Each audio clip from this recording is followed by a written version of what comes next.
హన్మకొండ జిల్లా ఈ నెల 27న బీఆర్ఎస్ రజోత్సవ భారీ బహిరంగ సభ. లక్షలాదిగా తరలి వెళ్దాం. 25 ఏళ్ల గులాబీ పండుగను విజయవంతం చేద్దాం. వర్ధన్నపేట నియోజకవర్గ పరిధిలోని 1, 2వ డివిజన్ మరియు వర్ధన్నపేట మండల కేంద్రంలోని ముఖ్య కార్యకర్తలతో మాజీ మంత్రి ఎర్రబెల్లి గారి నివాసంలోని పార్టీ ఆఫీసు హాల్లో రజోత్సవ సభకి జన సమీకరణ కోసం సమావేశం నిర్వహించిన మాజీ మంత్రివర్యులు ఎర్రబెల్లి దయాకర్ రావు. ఈ సభను విజయవంతం చేయాల్సిన బాధ్యత ప్రతి ఒక్కరిపైన ఉంది. ఈ సభను ఒక పండుగ వాతావరణం తలపించేలా చేయాలి.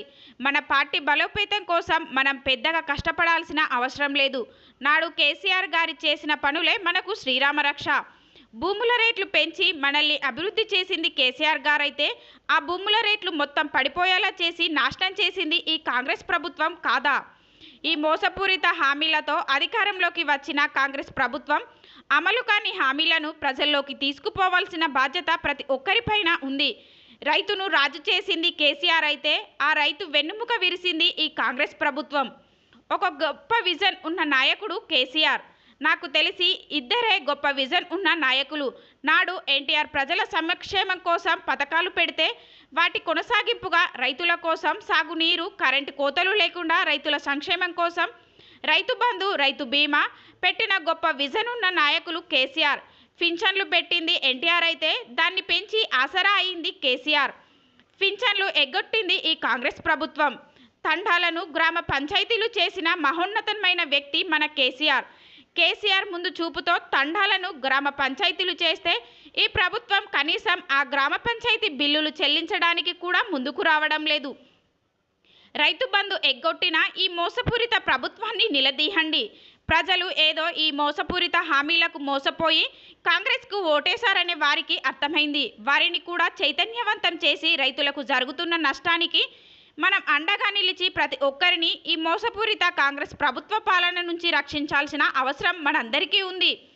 రానున్న స్థానిక ఎలక్షన్లో మనం సత్తా చాటాల్సిన బాధ్యత ఉంది. రానున్నది మన ప్రభుత్వమే. కేసీఆర్ని ముఖ్యమంత్రి చేసే దిశగా మనందరం కష్టపడాల్సిన బాధ్యత ఉంది. ఎప్పుడు ఎలక్షన్లు వచ్చినా 100 సీట్లు మనకి పక్కా వస్తాయి. పార్టీలో కష్టపడే ప్రతి కార్యకర్తకు తగిన గుర్తింపు ఉంటుంది. ఈ రజోత్సవ మహాసభను విజయవంతం చేయాల్సిందిగా కార్యకర్తలకు దిశానిర్దేశం చేయడం జరిగింది.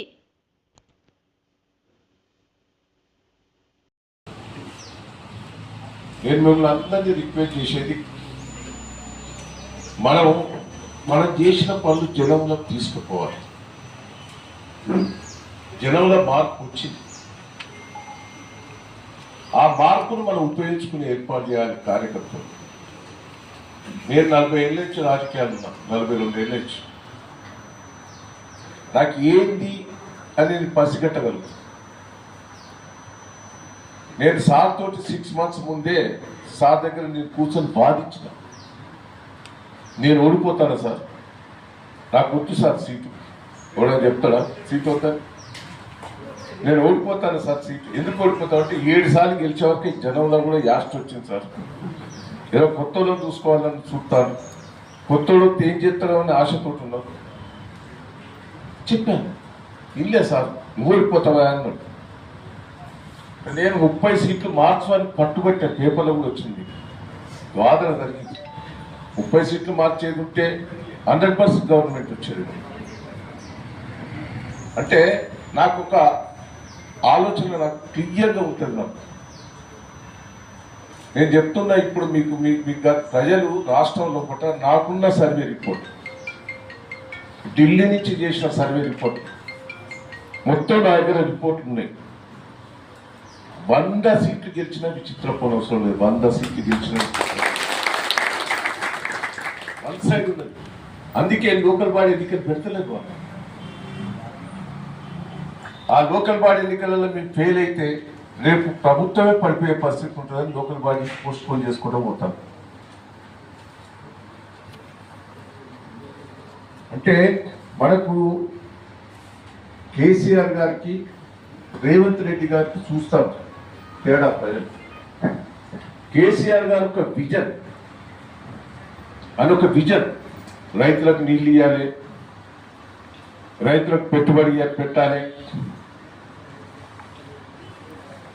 ఇంటింటికి నీళ్ళు ఇవ్వాలి, 24 గంటలు కరెంట్ ఇవ్వాలి, బిడ్డ పెళ్లి చేస్తే ₹1,00,000 ఏ రాష్ట్రం ఇయ్యలే. ముసలోళ్లకు పెన్షన్ 2,000 ఇవ్వాలని ఆలోచించింది ఆయనే.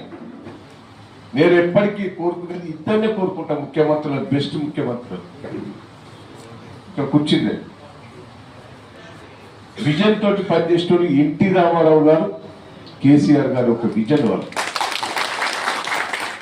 మీరు చూశారు, ఎన్టీ రామారావు ముఖ్యమంత్రి అయిన తర్వాతనే కాంగ్రెస్ పార్టీ చెయ్యని పని ₹2 ప్రవేశపెట్టింది ఎన్టీ రామారావు, ₹30 పెన్షన్ ప్రవేశపెట్టింది ఎన్టీ రామారావు, మండలాలు చేసింది ఎన్టీ రామారావు, రకాల పేరు మీద ఊళ్ళ పట్టవాళ్ళు ఎవరు రకం కడితే వాళ్ళ పేరు మీద రాసేది, రకాల మార్పు చేసింది ఎన్టీ రామారావు, డాక్టర్ మూసిపెట్టింది ఎన్టీ రామారావు.